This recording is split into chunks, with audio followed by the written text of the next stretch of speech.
One of the biggest areas for exploration into Gen Z is around what their values are. We often see misleading headlines and stories about Gen Z being more socially liberal or more concerned about the environment than any generation which has come before. Here we want to explore the extent to which this is supported by the data.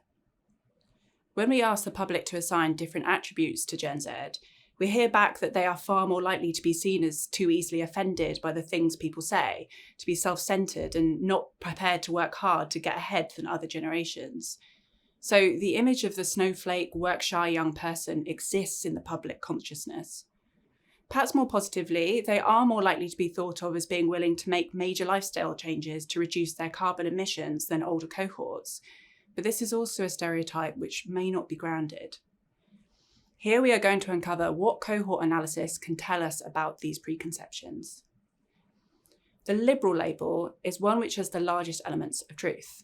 There are several long-running questions on values which give us a clear picture of where we see Gen Z holding a new view and where we see society evolving in a direction which can be considered more liberal too. For instance, since 1986, the British Social Attitude Survey has asked whether censorship of films and magazines is needed to uphold moral standards. This is one area where we see close to a pure cohort effect. Each of the pre-war, baby boomer and Gen X cohorts have held broadly the same opinion between 1986 and 2019, with each less likely to agree in turn. And this is demonstrated by the straight lines across the charts. Millennials fit this pattern too, although they have shown decreasing belief in the necessity of censorship. Gen Z are also following the pattern, starting below millennials and being less likely to agree with this statement than millennials and Gen Z when they were similar ages. So Gen Z are more liberal on this measure, and they are also drivers of change, with generational replacement making it likely that society overall will move in a more liberal direction over time. Gen Z are also more liberal in the importance they place on respecting traditional values. In 2019, when Gen Z were 24 and under, we found 45% agreed that young people today don't have enough respect for traditional British values. This is far below the 70% of millennials who agreed in 2007, when they were only slightly older. Whatever period effects that heighten the importance of traditional values in the late 2000s, be it high levels of concern about crime or the economic crisis, that has since abated and revealed a far more liberal side to the millennials. Nor are Gen Z unprecedentedly liberal on this front.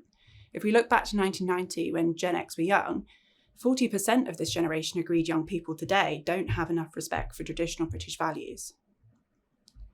It is also important to recognise that in some areas, we simply lack the data to be able to compare. In many cases, this is because of the ratchet-like development of our society. Questions which were previously considered too sensitive or impolite to ask have reached a greater level of acceptability. For instance, data often suggests that Gen Z have a greater proportion of people who are attracted to the same sex or to both sexes than older groups. But it's only really been acceptable to ask these questions to the general public in more recent years, as stigmas around homosexuality, bisexuality and transsexuality have fallen away.